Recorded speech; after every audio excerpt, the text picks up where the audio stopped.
Color. Wherever we are, it controls our actions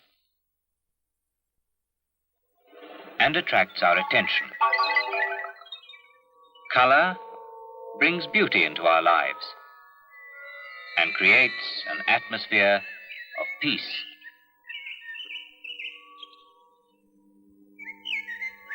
Today, this wealth of color can be seen on the television screen.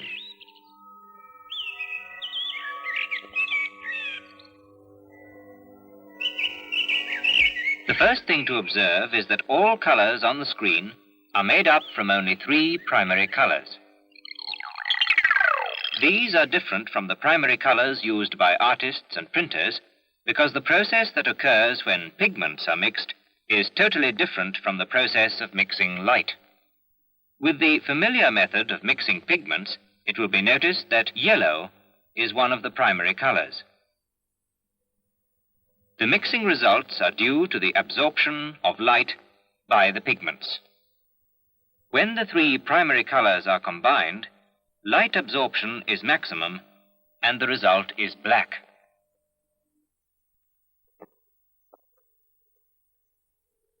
The process of mixing colored light is totally different. Here, the primary colors are blue, red, and green. And when mixed, results are, for instance, cyan, purple, and yellow. Mixing of the 3 primary colors results in white. In this example, the mixing occurs by overlapping color spots, but the same visual impression can be achieved with separate spots, provided they are sufficient in number and very small.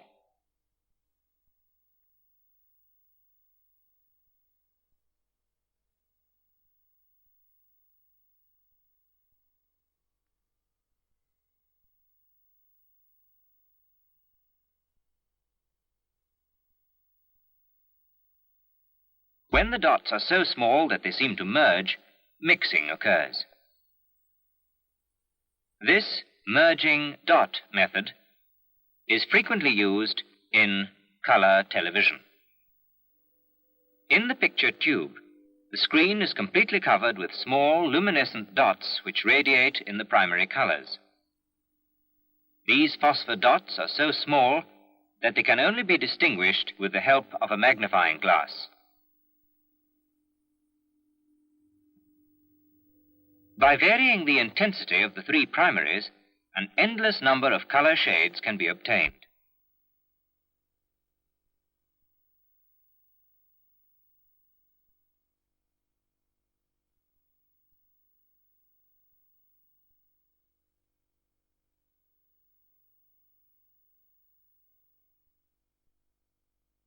Now that we have seen how any color impression can be simulated from 3 basic colors, we will examine the method by which color pictures can be transmitted from the studio. Upon entering the camera, the multicolored light will be divided into 3 parts, each part corresponding to one of the primary colors. This is achieved with an optical system comprising 2 color-selective mirrors and 3 separate camera tubes. Let us start with the blue part of the light. The rays strike a mirror reflective exclusively to blue, then, via a second mirror and a blue filter, passed to the upper camera tube. Now, the red light rays. They pass straight through the first mirror, are reflected by a red selective mirror, and enter the lower camera tube. Finally, the green light rays. These pass through the blue and red selective mirrors and enter the middle camera tube. Let us examine further the blue component. The camera tube transforms the light into a pattern of electrical charges, which are scanned electronically.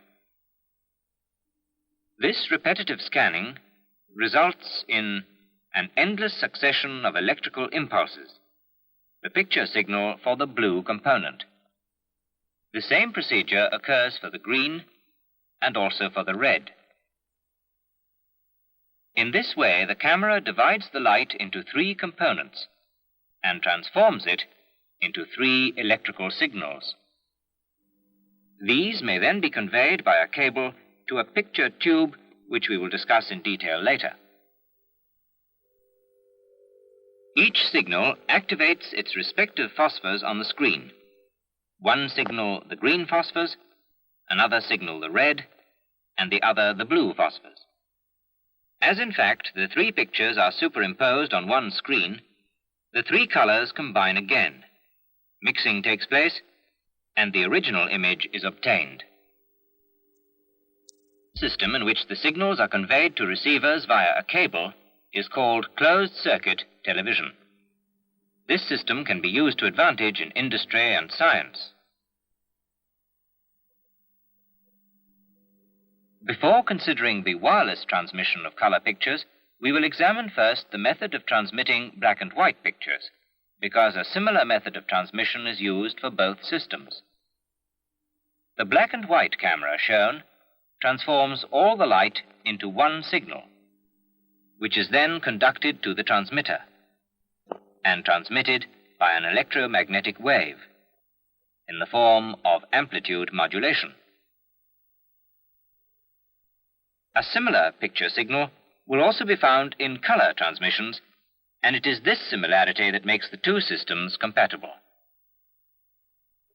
Consequently, the picture signal is not only received on black and white sets and transformed into the familiar black and white picture, but also the color receivers are able to receive this signal. Since this transmission comprises no color information, the three phosphors radiate constantly in such a proportion that only a black and white picture appears.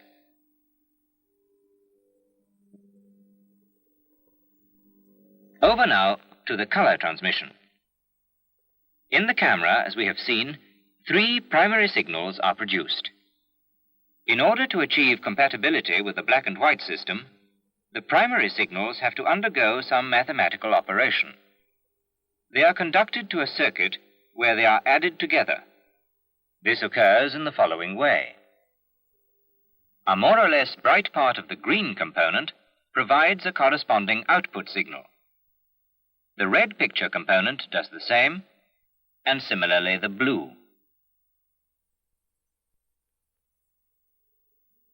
If two or three signals enter the circuit, the output signal will consist of their sum total. This signal is called the luminance signal, and the fact that it is the sum of the three color components means that it represents the total light that entered the camera. Thus, the luminance signal is similar to the picture signal produced by the black and white camera. It is also transmitted in a similar way. There now remains the question of transmitting the color information. In parallel with the adding circuit is another circuit, which extracts the necessary color information from the primaries. In this example, only the red and blue signals are used. In order to transmit the color information, a sine wave oscillator is used to produce a sub-carrier signal, and this is modulated with the color information.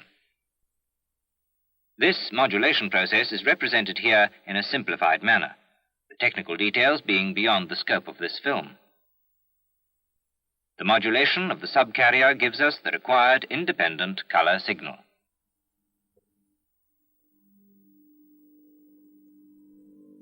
For transmission, the color signal and the luminance signal are both modulated on the same electromagnetic wave. Black and white receivers utilize only the luminance signal.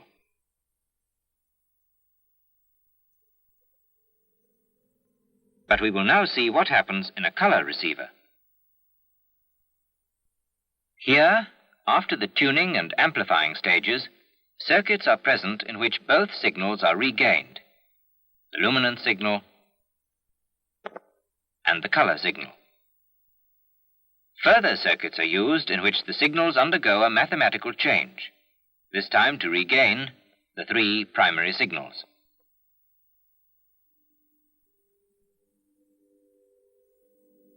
Let us first take the color signal. From this, the information of two of the primaries may be extracted, in this case, blue and red. But how then can the green information be derived? We have already seen that the luminance signal is the sum total of the red, blue, and green.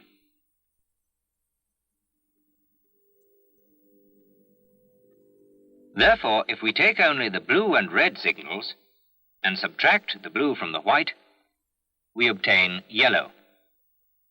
And red, subtracted from yellow, gives green. In this way, the three original color signals are reobtained.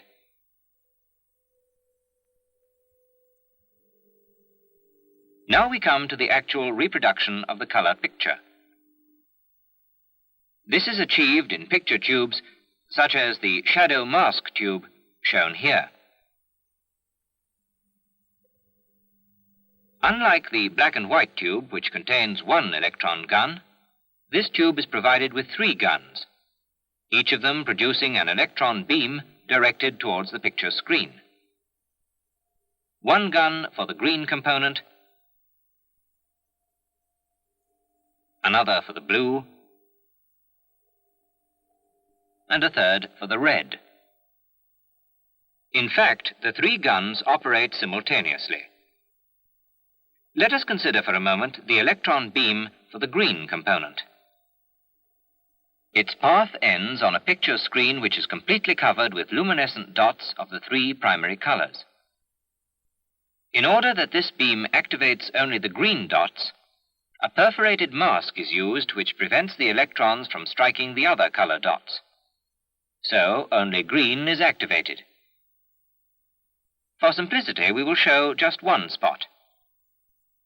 The gun for the blue component is placed somewhat higher, so that its beam, passing through this same hole in the mask, strikes only the blue dot. The third gun is placed so that its beam will strike only the red dot. All parts of the picture tube are positioned with such great accuracy that each beam strikes only its relevant dots.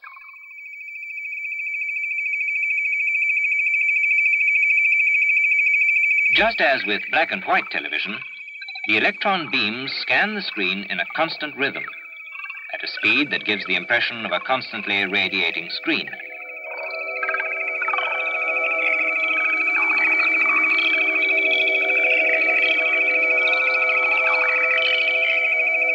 Now for the picture.